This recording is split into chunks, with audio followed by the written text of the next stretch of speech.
So let's get back to policy then. And as we've just heard, it should be based on evidence and it can take years to fix bad policy. So, advisors and politicians working on guidelines around supposed addiction to our gadgets may well be advised to read a new paper that strikes a note of caution. Now, it says that many studies about well-being and technology are flawed. The problem is that much research into things like the effects of screen time is based on surveys where volunteers self-report their usage patterns over time. And there's a bigger worry that moral panic over our relationship with all kinds of technology is based on flimsy evidence. One of the study authors in this case is Dr. David Ellis of Lancaster University. Psychology has a great history of asking people a variety of questions about themselves and others, and we've learned lots from that. So, for example, we can ask people questions that relate to their personality, to their mood, to their general well-being. And a lot of these measures have been around for quite a long time, and there's a lot of validation that underpins those metrics. Where less of that validation has happened is in a lot of these technology usage scales, which have sort of appeared over the last kind of 10 years with alarming frequency. You know, there's quite a lot of them. But at the same time, there hasn't been this sort of, I would say, rigorous validation to see, well, what are they actually measuring?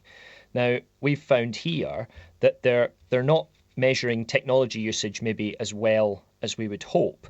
And I guess that raises a big question as to what are they actually measuring instead. Yeah, so tell me about this study, and especially Apple screen time, which was an important part of it. Yeah, so we were able to take people's historical data, so for the last week, from Apple screen time, and that measures things like how much time they're using the phone, how many times they pick it up, and we could compare that directly to the scores that people got when they took about sort of 10 popular surveys that are often used as kind of what might be termed proxy measures for technology usage. So the screen time application then, what kind of things does it record? For each day, up to 6 days in the past, it records how many minutes someone used their phone. It also records how many times they picked the phone up. And it also records how many notifications someone received. So the point being that screen time is, if you like, actual use. And you were comparing how that related to somebody's reported use when they were looking back on a given week and when they were asked to fill in a survey of their online time and their screen time.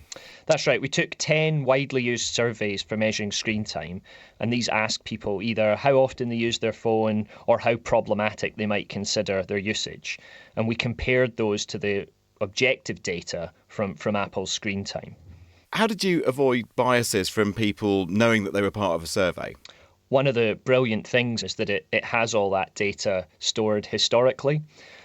So what we were able to do was once people had completed those surveys, we then showed them a little video that basically demonstrated how they could navigate through Apple screen time and then tell us what their historical usage was. So that way that we weren't biasing any of the responses.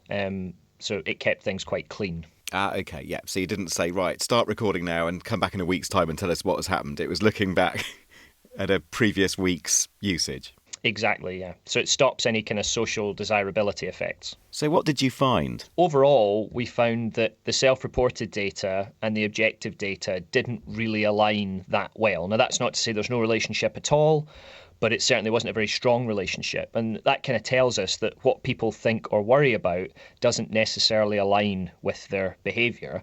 That doesn't mean that all self-reporting is completely useless, but it does lead to some concerns around claims where people are trying to maybe argue that technology is causing more harm than it might be. If anything, did the self-reported data, did it underplay the amount of screen time or did it over-report it? In terms of people's sort of single estimates, people always tend to underestimate how much time they're spending on their phone.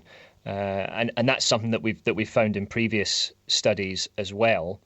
It's very similar, actually, to how people often self-report a lot of behaviours. So, you know, people tend to under-report how much exercise they take when they're asked and also how many calories they might be consuming in an average day, for example. So what you're really looking into is the effectiveness of self-reporting. And this matters, obviously, because I'm sure a lot of guidelines and advice and even policy can be based on studies that themselves are based on self-reporting. That's right, and I mean I think it's worth saying that these sort of scales that we've looked at have been highly influential in terms of people making those arguments that there's a relationship between potential harms and technology use. And it's worth noting that the term technology usage is often used to describe those studies, but in actual fact, very, very few have measured usage as we have here.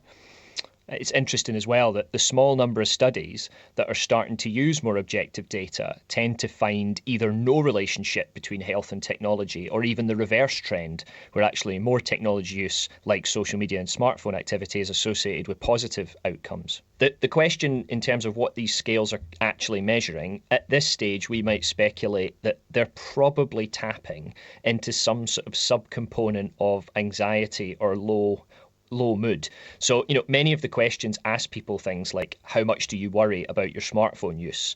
Now, I could replace the word smartphone with anything like television, reading, or any other activity. And if I was a general person who worried, I would worry about that as well. Because the wording of the scales are very similar to the wording of an anxiety measure or a mood measure, it's not surprising that those overlap in a lot of other studies. But the item or the piece of technology that they're trying to understand might be irrelevant to the outcome. But we're hearing all the time all these moral panics about technology and adopting technology, cancer risk from microwaves or video games, whatever it might be. So when we hear these public health messages, what should we be thinking now in the light of your study? My advice would be to look carefully at how these things have been measured. There are ways of very accurately measuring technology use, and there have actually been for quite some time. I think some of the work we've done here is actually an example of what some people have referred to within psychology as a potential measurement crisis. And that really centres around how good are the tools at our disposal. And if they're not measuring what we think they're measuring, how can we make them better? And the answer is we can make them better, but it will require quite a bit of work and reflection. David Ellis there, and his work has just been published recently in the International Journal of Human Computer Studies. Well, Adam Rutherford is back next week, and that claim is evidence-based. I've looked at the calendar, so do join him then.